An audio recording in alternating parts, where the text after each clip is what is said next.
তুমি তো computer engineer হিসেবে জয়েন করতে চেয়েছো। হ্যাঁ।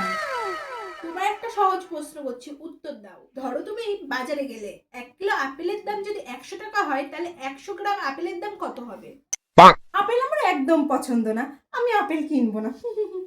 আচ্ছা, তাহলে তুমি তোমার বাবার জন্য আপেল কিনতে গেলে? আমার বাবার তো দাঁতই নেই, আমার বাবা কলা ছাড়া কিচ্ছু খেতে পারে না। ধরো তোমার ভাই আপেল কিনতে গেল, তাহলে? আমার ভাই যদি 100 গ্রাম আপেল কিনতে যায়, আমার ভাই তো 100 গ্রামের দামই জিজ্ঞাসা করবে, 1 কিলো আপেলের দাম কেন জিজ্ঞাসা করবে? আচ্ছা, তুমি না, তোমার ভাই না, তোমার বাবা না, সাধারণ মানুষ আপেল কিনতে গেলে তখন? সাধারণ মানুষের কি আপেল কিনে খাওয়ার পয়সা আছে? আপেল তো খাবে বড় লোকেরা, সাধারণ মানুষ কিনবে না। তুমি এটা সাধারণ আপেল নিয়ে কি শুরু করেছো? আপনি এটা কি বলছেন?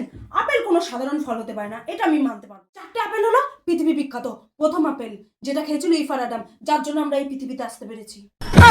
আর 2 নম্বর আপেল হচ্ছে নিউটনের আপেল, যেটা নিউটনের মাথায় পড়েছিল, যার জন্য আমাদের আজকে এত কষ্ট করে মাধ্যাকর্ষণ শক্তি পড়তে হচ্ছে।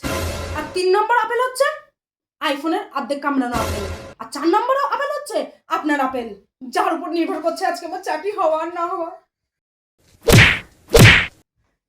বের এখান থেকে।